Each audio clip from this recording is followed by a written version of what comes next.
Kabanata 361. Ngayon, si Zachary ay hindi nang ahas na gumawa ng anuman kay Ellie.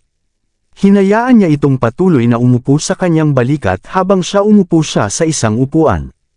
Sa sandaling iyon, sa wakas ay naabutan sila ni Robbie.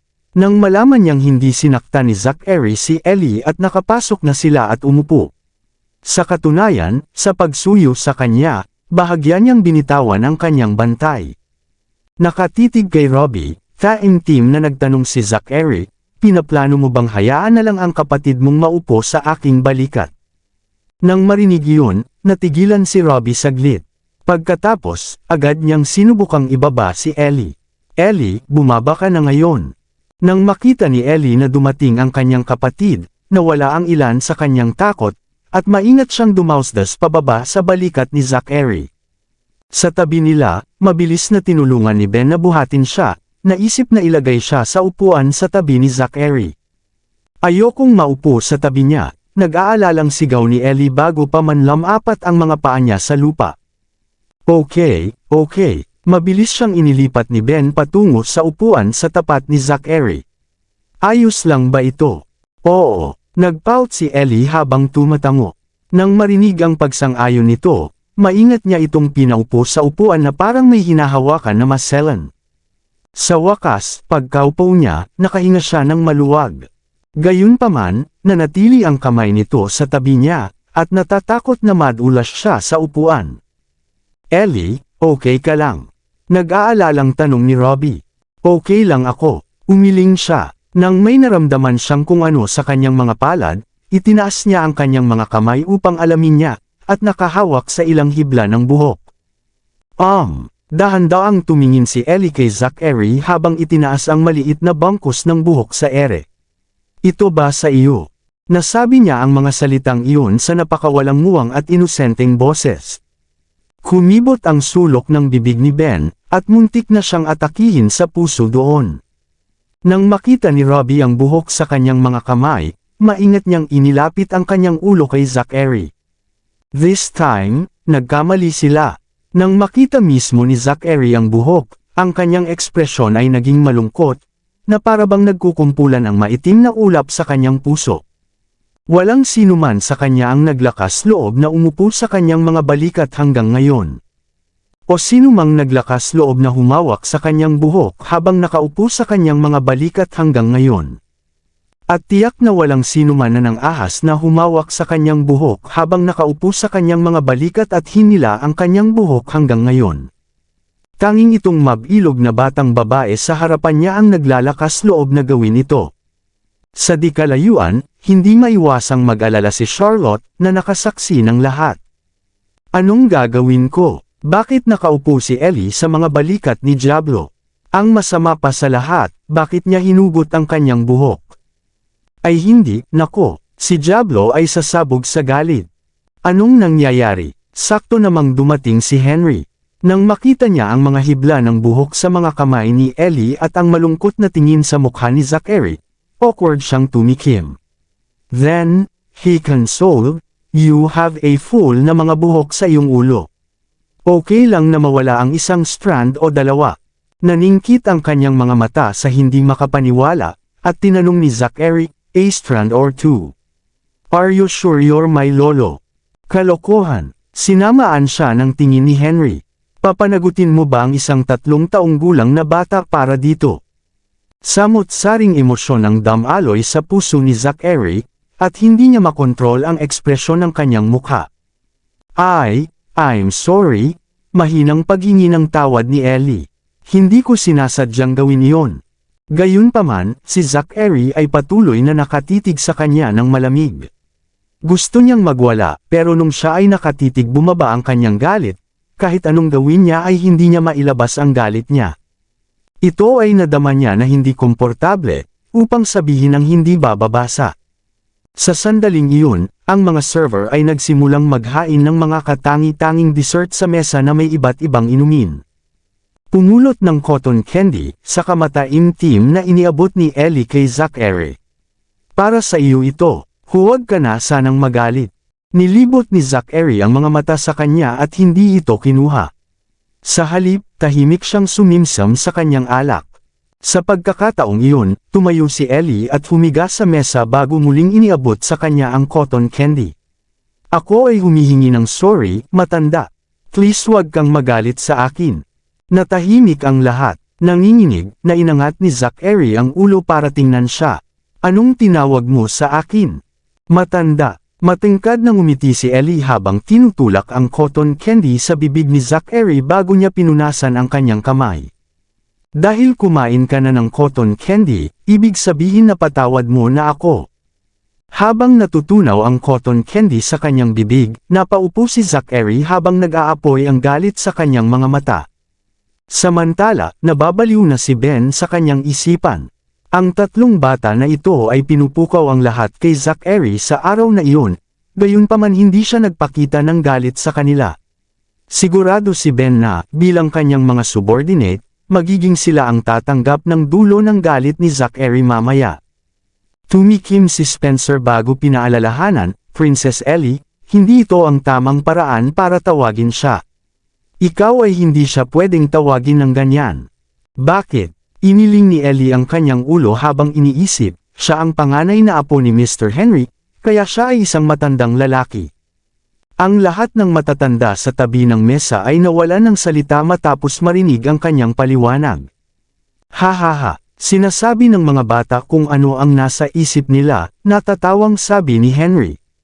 Para sa kanya, hinding-hindi gagawin ng mga mahal niyang apo ang anumang mali. Ellie, hindi mo siya matatawag na ganyan, paalala ni Robbie. Kailangan nating maging magalang. Mabuti, nagpout si Ellie bago bumulong. Ano ang itatawag natin sa kanya? Boss! Umirap si Jamie. Sa sandaling iyon, halos mabulunan si Henry sa kanyang kape. Ang mahal na batang ito ay mahilig manood ng mga mafia film, ngunit hindi niya kailanman naisip na ang batang lalaki ay kukuha ng mga parirala mula sa palabas.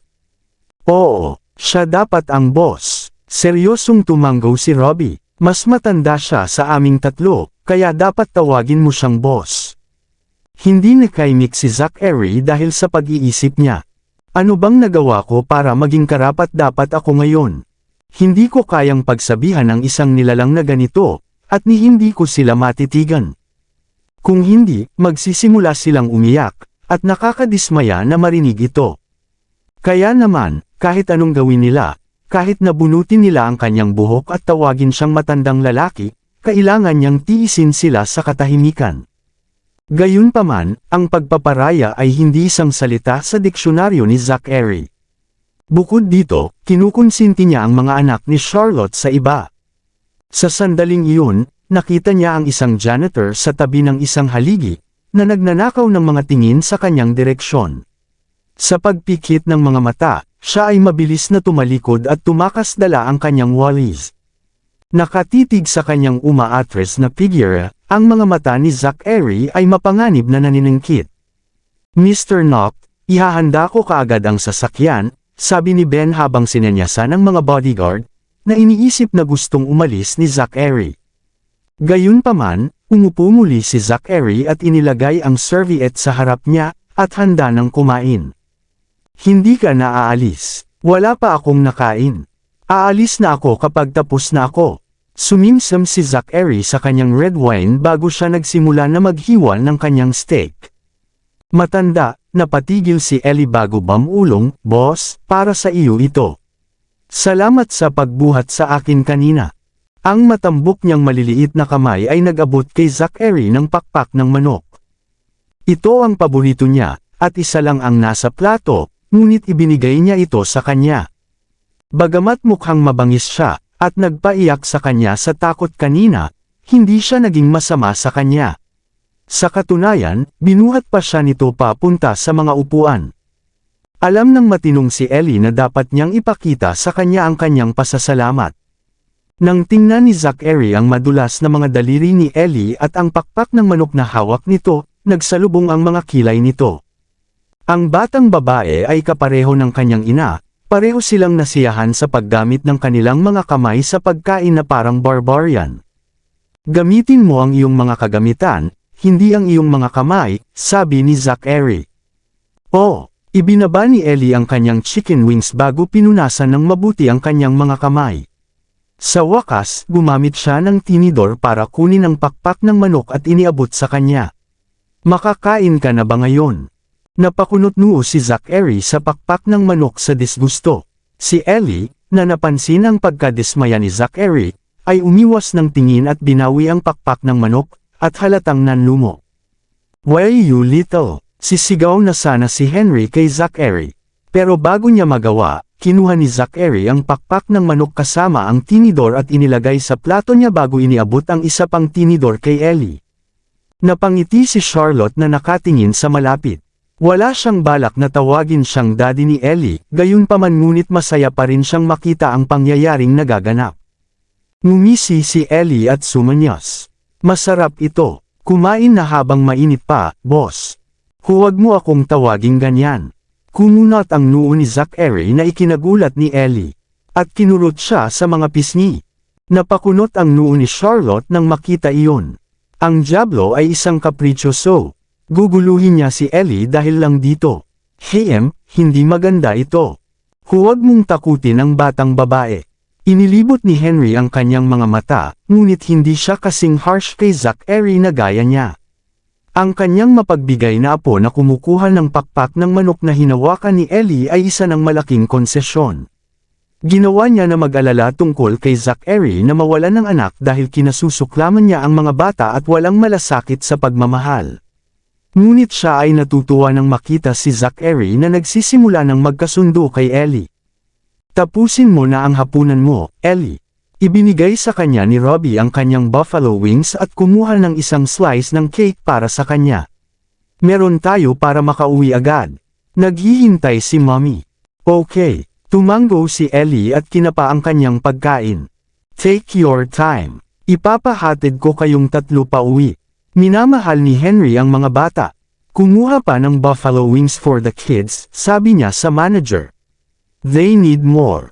"Oo. Obligado ang manager." "Ay, hindi ako makasakay sa mga rides na gusto ko. Lahat ng ito ay dahil sa hangal na pinsalang ito." Nagtatampo si Jamie dahil wala siyang sapat na saya. "Pwede ba tayong bumalik dito kapag gumaling na ako, Mr. Henry?" "Of course," mabilis na sagot ni Henry. "Pwede kang pumunta dito anytime. Tawagan mo lang ako, and I'll pick you guys papunta dito." "Gusto mo bang pumunta ulit dito bukas?" "Mayroon ng kindergarten kami bukas, Mr. Henry." Si Robbie lang ang nakaalala nun. "Libre lang kami kapag weekend." "Sure, susunduin ko kayo pag weekends." Napangiti si Henry. "Oo, pwede tayong pumunta ulit dito kapag weekend." Ikanawit ni Jamie ang kanyang mga braso sa pananabik. "Maaga ako sa susunod para makapaglalaro pa tayo ng kaunti." Masayang bulong ni Ellie na punong-puno ang bibig. Tawa ng tawa si Henry. "I'm happy as long as you're happy. What will you need? I'll get the waiter para ihain dito. Gusto ko ng ice cream." Itinaas ni Ellie ang kanyang kamay sa abot ng kanyang makakaya. "Ako rin." Nagtaas din ng kamay si Jamie. Siyempre. Iminuwestro ni Henry ang manager, pagkatapos ay mabilis na pumunta ang manager para tuparin ang utos. Ay hindi, napabuntong hininga si Ben, at napatingin ang lahat sa kanya para lang makita ang chicken wing na binigay ni Ellie kay Zachary na dumulas mula sa kamay ni Zachary, nahulog sa kanyang kamiseta bago bumagsak sa lupa. "Nagmantsa ba ito sa iyong shirt?"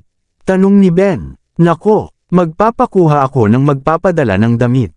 "Easy there. Kumuha tayo ng maglilinis dito." Sinulyapan ni Zachary ang janitor sa hindi kalayuan sa kanila habang pinupunasan niya ang sauce sa shirt niya na may gilas. Lumapit ang manager na nakatayo sa likuran nila kasama ang waiter para linisin ang kalat, ngunit kumunot ang noo ni Zachary. Casual niyang ibinagsak ang baso ng alak, na tumalsik ang alak sa mesa noon at dinurog ito sa lupa. Tumulo ang alak, na bumubuo ng isang maliit na crimson pool. "Sorry, Mr. Noct. Kukunin ko kaagad ang janitor." Kumaway ang manager sa janitor sa malapit. "Halika dito, Felicity." Gustong tumakas si Charlotte nang mapansin niyang kamakaway sa kanya ang manager, pero simula nung tinawag siya nito sa pangalan ng janitor, lahat ay nakatingin sa kanya, ang paglabas ng silid ay magiging kainahinala.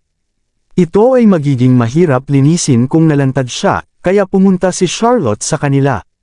Natapon ang alak, Felicity. Linisin mo ito ng mabilis, utos ng manager. Okay. Inalis ni Charlotte ang mga tipak ng salamin, ngunit ibinaba niya ang kanyang ulo kung sakaling may makakaya na kilalanin siya. Samantala, si Zachary ay lumayo sa lugar, pinunasan ang mantsa sa kanyang kamay gamit ang isang piraso ng wet tissue. Magpapalit ka ba ng damit, Mr. Noct? Maaari akong sumama sa iyo, maingat na mungkahi ni Ben. Hindi, yung coat lang. Hinubad iyon ni Zachary at inihagis kay Ben bago bumalik sa kanyang alak. Wow, muscles! Tuwang-tuwa si Jamie na makita ang matipunong katawan ni Zachary. Ano ang iyong routine, boss? Tumigil sandali si Charlotte sa paglilinis at tumangala kay Zachary. Tinawag niya si Zachary na boss. Ano ang nangyayari? Boxing, maikling sagot ni Zachary. Nagbo-boxing ka sa ring. Ano ang iyong espesyalidad? Napukaw ang interes ni Jamie. Agad niyang ibinaba ang kanyang mga kubyertos at hinihintay ang sagot ni Zachary na may pananabik. Alam ko ang lahat, mahinahong sagot ni Zachary. Talaga? Then spar with me kapag may chance tayo. Mahilig si Jamie sa martial arts. Ikaw, makipag-spar sa akin. Akala ni Zachary ay katawa-tawa ito. Kaya kitang talunin sa isang daliri. Kinagat ni Jamie ang kanyang mga labi, pinag-indayog ang kanyang mga kamao. Nasugatan ang binti ko, pero kapag gumaling na ako, makakalaban ka na nito. Tingnan natin. Humigop ng alak si Zachary nang hindi tumitingin sa bata. Binigyan ni Ellie si Henry ng isang piraso ng candy. Pupunta kami sa kindergarten bukas, Mr. Henry, sabi niya ng kaaya-aya. Hindi kami maaaring magsuot ng mga smartwatch kapag nasa paaralan kami, ngunit maaari mo kaming tawagan kapag wala na kami sa paaralan. Iyon ay kung nami-miss mo pa rin kami. Bakit hindi kayo magsuot ng smartwatches? Paano kung mawala kayo ulit tulad noong nakaraan? Kumunat ang noo ni Henry. I don't know. Sabi ng teacher bawal ang smartwatches sa kindergarten.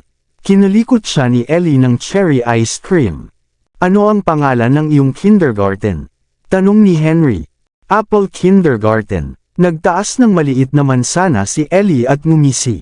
Iyon ang pangalan nito. Nakikita ko. Tiningnan ni Henry si Spencer. Naunawaan ni Spencer kung ano ang dapat gawin, at pinuntahan niya ito.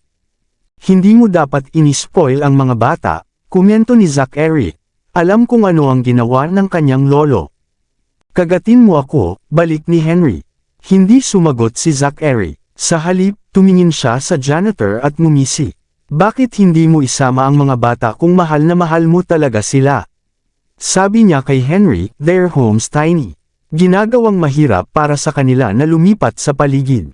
Nanginginig si Charlotte, at nagsimula siyang magpanik. Hindi.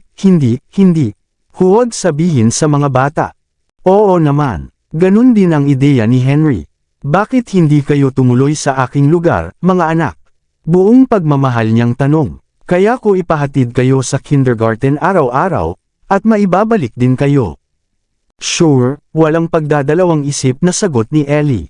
Hinihimas-himas pa niya ang mapupusok niyang mga kamay ng masaya. Pwede ba tayong pumunta dito kapag wala na ang school? Siyempre, kaya mo. Tumango si Henry. At maaari akong kumuha ng boxing coach para sa iyo, sabi niya kay Jamie. Kaya mong matutunan kung ano ang gusto mo. Talaga, cool. Sinuntok ni Jamie ang hangin sa tuwa. Pwede ba akong mag-aral ng taekwondo? Walang problema. Kukunin ko ang pinakamahusay na coach na magtuturo sa iyo. Sasabihin na sana ni Henry kay Spencer na puntahan ito. Maraming salamat sa lahat ng sumusubaybay. Please subscribe and follow my YouTube and Facebook channel, Filipino Novel. Maraming salamat po. Kabanata 365. Mr. Henry, bulalas ni Robbie. Nagpapasalamat kami sa iyong kabaitan, ngunit hindi kami maaaring lumipat sa iyong lugar. Bakit? Nanlumo si Henry, kasi hinihintay kami ni Mommy, Mrs. Berry, at Fifi sa bahay. Tumagilid ang ulo ni Robbie ng taimtim.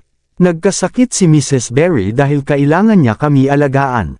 Hindi pa rin gumagaling si Mommy. Hindi ko siya kayang iwanan. Mabait kang bata. Naantig sa kanyang kabaitan, tinapik ni Henry ang kanyang ulo. Isang napakabuting bata. Paumanhin, Mr. Henry, ngunit kailangan naming alagaan sina Mommy at Mrs. Berry. Napayuko si Jamie sa kahihiyan. Oo, pinipigilan ni Ellie ang kanyang mga luha. Naspray ng bewang ni Mommy, at hindi na niya ako masusundo. Gusto ko siyang alagaan, at kailangan ko pang bisitahin si Mrs. Berry. Of course.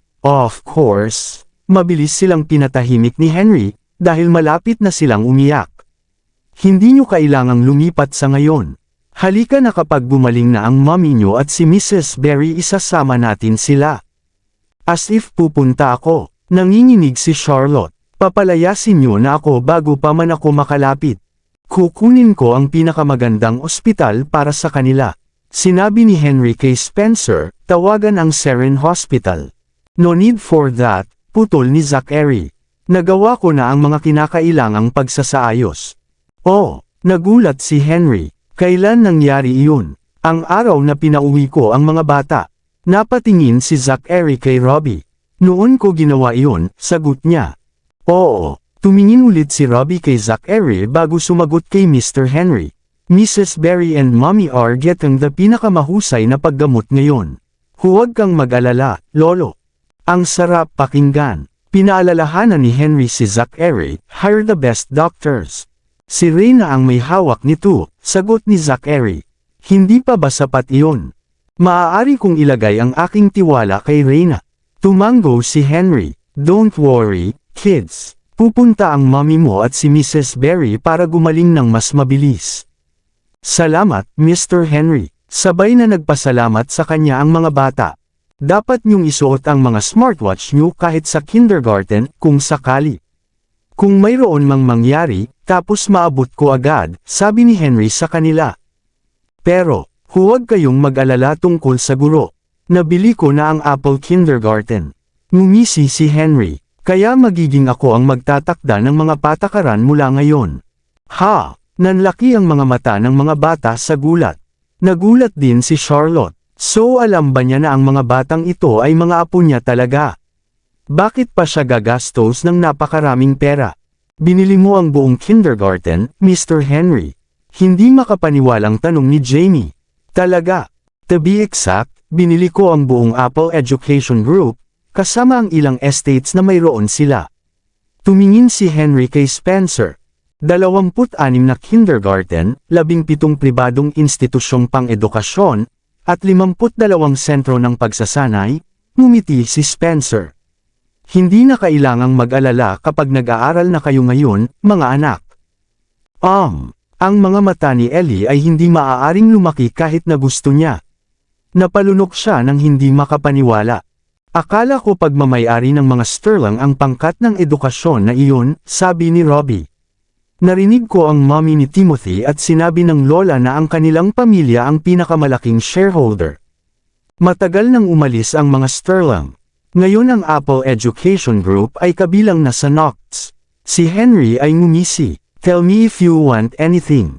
I'll buy them for you. Oh Diyos! Nawala nang masabi si Zachary. Mr. Henry, hindi sila bahagi ng Knox, paalala niya sa isang medyo inis na tono.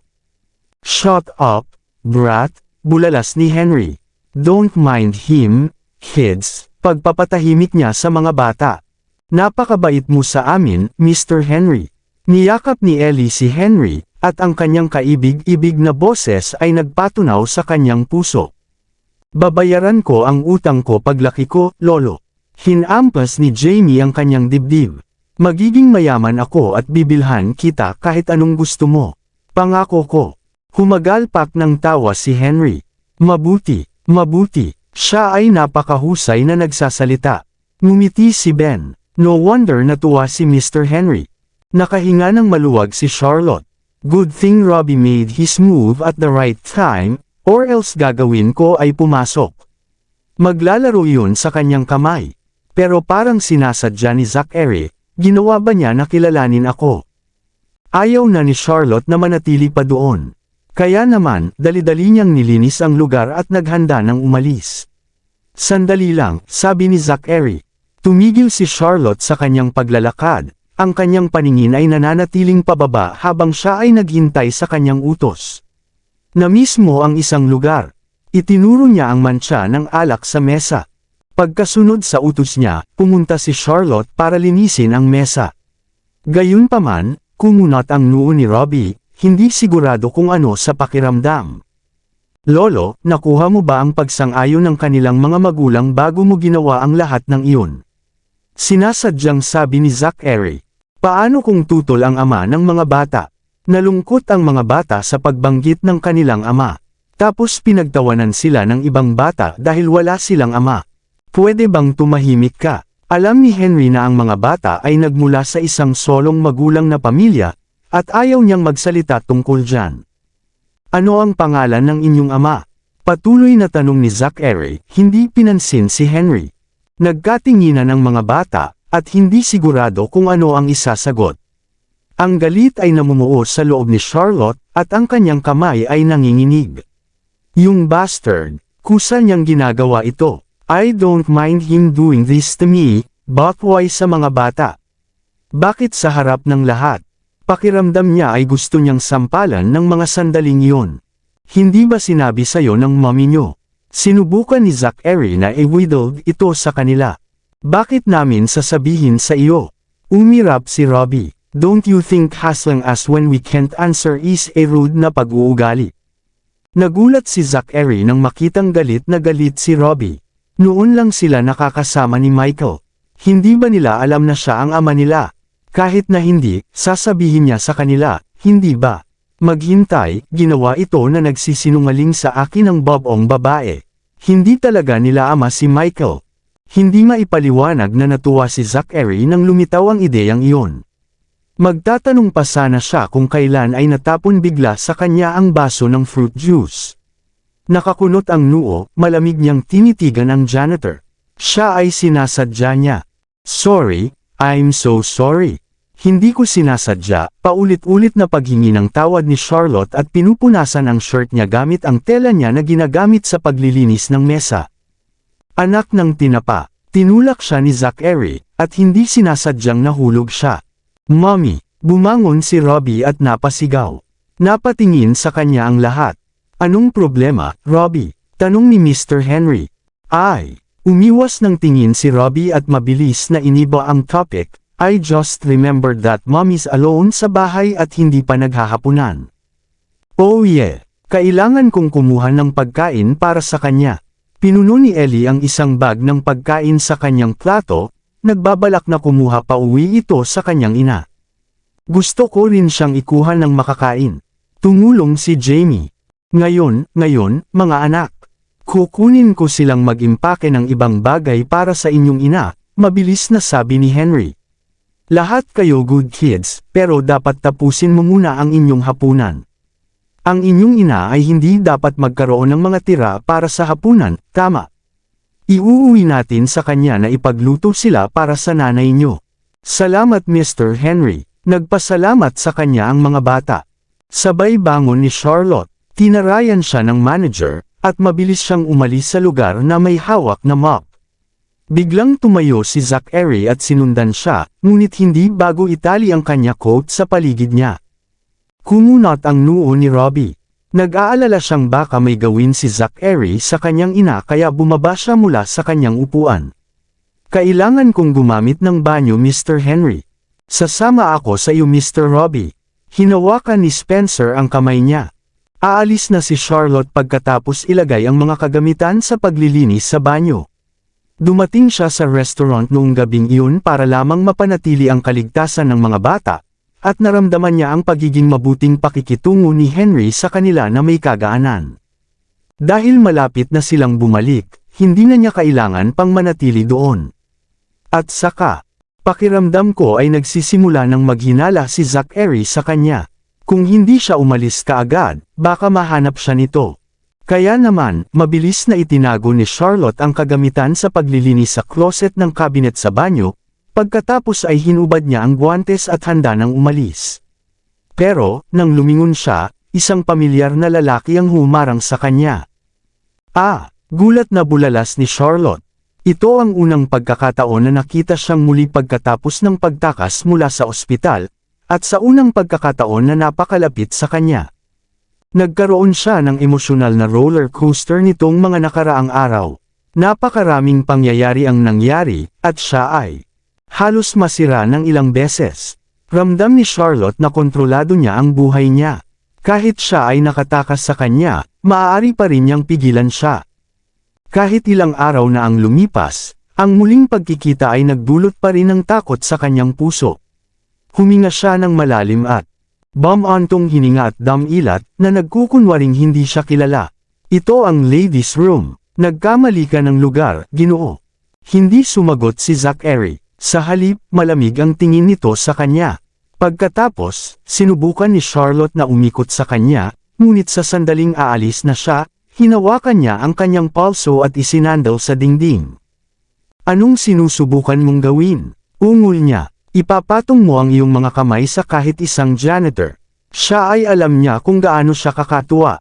At nakasuot siya ng janitor's attire na walang ibang amoy kundi mga disinfectant. Janitor ka ba? Talaga. Hinawi niya ang buhok niya, at hinawakan ang baba niya at itinaas iyon para makita niya ang kanyang mga mata. Kilala ko ang mga mata na iyon kahit saan. Ngumisi siya. Pagkatapos ay tinanggal ni Zachary ang kanyang mask sa mukha, na inilalantad ang kanyang magandang mukha na may bahid ng galit, ang kanyang mga mata ay puno ng apoy ng puot. Alam mo kung sino ako doon, hindi ba? Pinandilatan siya nito. Sinasadya mong gawin iyon. Ikaw ay hinaras ang mga anak ko para mapuntahan mo ako.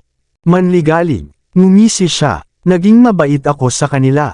Walang sinabi si Charlotte. Hindi niya inaasahan na ganoon ang pakikitungo niya sa mga bata, at least hindi siya masyadong masama. Hindi nila alam kung sino ang kanilang ama. Hinawakan ni Zachary ang kanyang baba, pinilit itong tumingin sa kanya. Si Michael ay nakakasama sila, hindi ba? Hindi ba niya sinabi sa kanila? May kinalaman ba iyon sa iyo? Kumunat ang noo ni Charlotte. Si Michael ba talaga ang ama ng mga bata? Nakatitig ng malalim si Zachary sa kanyang mga mata.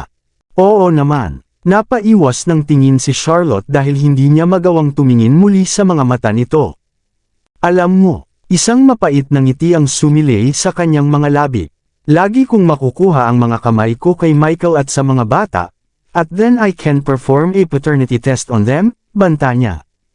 Ikaw, gulat ni Charlotte. Nasisiraan ka na ba ng ulo? She hissed. Bakit mo gustong malaman kung sino ang ama ng mga bata? Wala itong kinalaman sa iyo. Oh, ngunit ito ay. Bumulong siya sa kanyang tainga, paano kung ako ang kanilang ama? Dahil sa gulat na namumuo sa kanyang mga mata, nanginginig si Charlotte, ngunit itinanggi niya, as if. Nag-iisip ka lang ng marami. Ganun ba? Inilapit niya ang mukha niya sa sarili niya. Kung gayon, gawin natin ang paternity test na iyon. Nababaliw ka na ba, bastard ka? Nagmura siya. Alisin mo ang iyong mga kamay sa aking mga anak.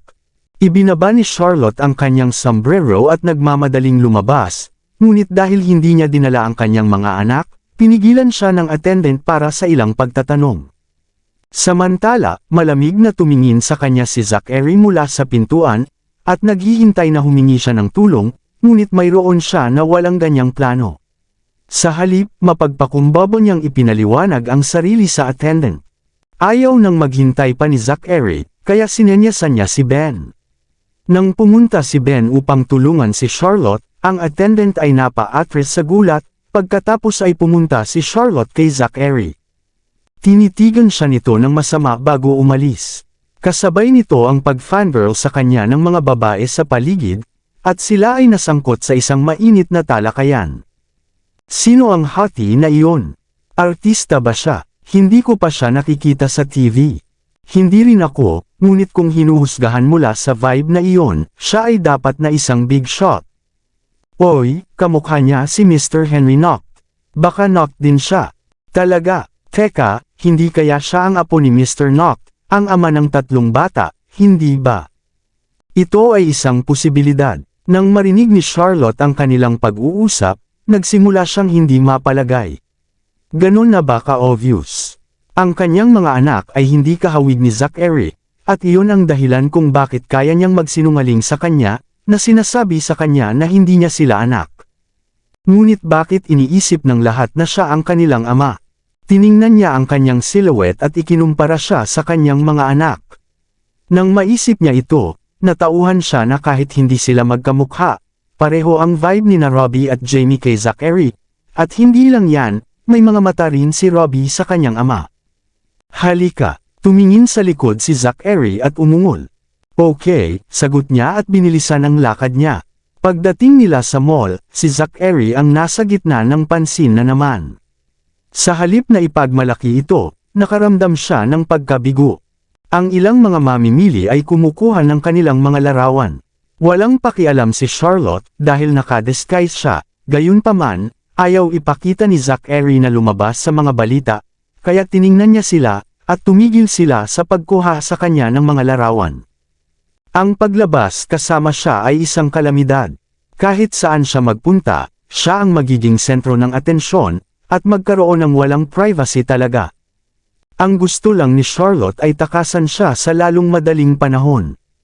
Kaya naman, mabilis niya itong kinaladkad papunta sa fashion shop sa malapit. Maligayang pagdating. May dumating na promoter para batiin sila. May promotion kami ngayon, everything's 20% off, so just na pumili ng kahit anong gusto mo. Nandyan ang fitting room, at ito ang lahat ng kalahating presyo na mga item. Mga bagay na kalahating presyo. Saan? Nagningning ang mga mata ni Charlotte nang marinig ang salita. Lahat ng nasa rack na ito. Dinala sila ng promoter sa kalahating presyo na lugar ng item, kahit na ang kanyang mga mata ay kay Zachary lang. Kahit wala siyang suot na branded goods, ang husay at pagkakagawa nito at ang suit na iyon lamang ay nagkakahalaga ng malaki. Bibili ba talaga siya ng discounted goods? Ito ay isang emergency, kaya sa palagay ko ay hindi niya iniisip. Pinili ni Charlotte ang mga pinakamura. Eto, kunin mo sa akin ang damit, ang size niya. Sige miss, hinanap ito ng promoter. Are you for real? Gusto mo suotin ko yang mga yan? Bumagsak ang mukha ni Zachary. Kahit ang mga katulong sa bahay ay hindi magsuot ng mga bagay na may diskwento. Nako, saglit lang. Babalik ka rin agad. Hindi na kailangan ng mamahaling damit, she blurted. Tapos ngumiti si Charlotte. At saka, sa iyong toned body, kahit ano ay magiging maganda sa iyo. Ganun ba? Nagustuhan ni Zachary ang pagiging flattered, at tumingin siya sa kanyang refleksyon. May toned ba talaga ang katawan ko? Oo naman. Ikaw ang pinaka-sexy sa lahat ng lalaking kilala ko. Alam ni Charlotte kung paano stroke ang kanyang ego. Kahit na ang mga ordinaryong damit na tulad nito ay hindi kayang takpan ang iyong katangi-tanging hangin. Tiningnan siya ni Zachary mula sa salamin. Okay, ngayon medyo bongga. Eto na. Lumapit sa kanila ang promoter, dala ang mga damit na kakaibang masigasig. Kailangan mo ba ng tulong sa pagbibihis, sir? Kakayanin ko. Kabanata 370. Kumunot ang noo ni Zachary kay Charlotte, ngunit abala ito sa pagpili ng mga damit kaya hindi niya ito napansin ang pagpapahayag. Pakiramdam niya ay hindi siya pinapansin, hindi natutuwa si Zachary. Charlotte win. Bakit? Ano? Anong nangyari? Nagulat si Charlotte sa boses niya, at mabilis siyang lumapit. Palitan mo ako ng damit, sabi ni Zachary habang dumiretso sa fitting room. Walang pagpipilian, kinuha ni Charlotte ang mga damit mula sa attendant at sinundan siya sa loob. Habang nasa daan, naalala niya na may naiwan pang puting sando. Kaya, pumunta si Charlotte pabalik para kunin ito habang di sinasadyang marinig ang babaeng attendant na kausap ang cashier. Yung lalaking yun ay napakagwapo at kaakit-akit, ngunit ang babaeng kasama niya ay mukhang kawawa at kaawa-awa, nagtataka talaga ako kung ano ang nakikita niya sa kanya. Natahimik ang cashier nang mapansin niya si Charlotte, na pinigilan ang attendant na magsalita pa ng karagdagan. Lumingon ang attendant at nakita si Charlotte. Agad namang nag-freeze ang ekspresyon niya habang ang naging awkward ang atmosphere. Gayunpaman, hindi umimik si Charlotte at kinuha ang sando bago bumalik sa fitting room. Gayunpaman, bago mangyari iyon, lumabas si Zachary. Hinawakan niya ang sando sa kamay ni Charlotte at itinapon ito sa isang tabi. Pagkatapos ay hinila niya si Charlotte palabas at umalis sa lugar. "Sir, hindi ba gusto mo ang mga kamiseta?" Hinabol sila ng attendant at nagtanong. "Ang iyong kaawa-awa at kaawa-awang hitsura ay hindi ko nagustuhan," malamig na sagot ni Zachary. Ang sagot niya ay naging dahilan ng pag-freeze ng attendant sa pwesto. Nawala ang mga kulay sa kanyang mukha at siya ay nawasak. Sa sandaling iyon, itinaas ni Charlotte ang kanyang ulo at tumingin kay Zachary. "Well, ang cute niya tignan tuwing siya ay tumatayo para sa akin." "Gago ka ba?" Kinurot niya ang mukha niya, at halatang inis. "Hindi ka ba marunong lumaban kung kailan iniinsulto ka ng mga tao?" Nagbibiro lang siya. Awkward nang umiti si Charlotte. At saka, tama siya. "Kumpara sa iyo, ako. Medyo ay sira-sira. Di ba binigyan kita ng 2 milyon para gastusin? Hindi mo man lang nagamit sa bahay. Pwede ka na ba dito? Mas mura kaysa dyan." Nagtaas ng kilay si Zachary. "Ito ang 79 pagkatapos ng diskwento. Baka ikaw lang ang tao na gusto iyon. Dapat tayong mag-isip ng maaga at mag-ipon ng anumang makakaya natin. Ang presyo na ito ay sapat na mabuti." Hinubad ni Charlotte ang sarili niyang sando. "Nakuha ko ang t-shirt na ito online sa halagang 70 lang. I could have bought 10 off ang mga ito at isuot ang mga ito ng palitan." Natahimik si Zachary nang hilahin niya si Charlotte sa Digital Information Center. Siya ay naghanap ng ilang brand at dinala siya sa ikatlong palapag, kung saan naroon ang lahat ng pangunahing brand. "No way. I can't afford the clothes here," tanggi ni Charlotte habang nakayakap siya sa isang haligi. "Babayaran ko sila," sabi ni Zachary at pumasok. "Magbabayad ka." "Sige." Agad na nagbago ang isip ni Charlotte at sumunod sa likod. Dahil bibili ka ng sarili mong damit. Bibigyan kita ng isang pares ng medyas." "Oo naman." Pumasok si Zachary sa tindahan. Sa sandaling siya ay tumuntong sa loob, ang ilang mga tindera ay agad na dumating upang batiin sila ng buong puso. "Maligayang pagdating. Dalhin mo sa akin ang lahat ng bagong produkto ng pinakabagong season na mayroon ka rito. Para sa lalaki at babae." Si Zachary ay nagdemand pagkatapos niyang maupo sa sofa na binigay. Pagkatapos ay tinapik niya ang espasyo sa tabi niya. "Ano ka ba at nakatayo ka pa dyan? Halika dito at maupo." Mabilis na pumunta si Charlotte at umupo sa tabi niya. Hindi nagtagal, ang bawat isa sa kanila ay inihain ng isang tasa ng sariwang giniling na kape at ilang merienda. May mga attendant pa na tumulong sa kanila na magpalit ng tsinelas. Noon, nakaranas din si Charlotte ng gayong mga paggamot. Ngunit 4 na taon na ang lumipas mula noong huli niyang bisita, kaya hindi pamilyar sa kanya ang lugar. Sa sandaling iyon, nakaramdam siya ng matinding pagkabalisa, at hindi alam kung paano dapat mag-react siya. Matapos maisuot ng mga attendant ang tsinelas kina Zachary at Charlotte, pumunta na sila para kunin ang mga damit. Habang naghihintay, tumabi si Charlotte kay Zachary at bumulong, "Sigurado ka bang ikaw ang magbabayad?"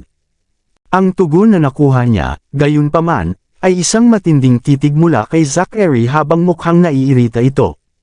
"Sige, fine. I'll stop talking." Alam ni Charlotte na naiinip na siya, kaya agad siyang nagbago ng paksa.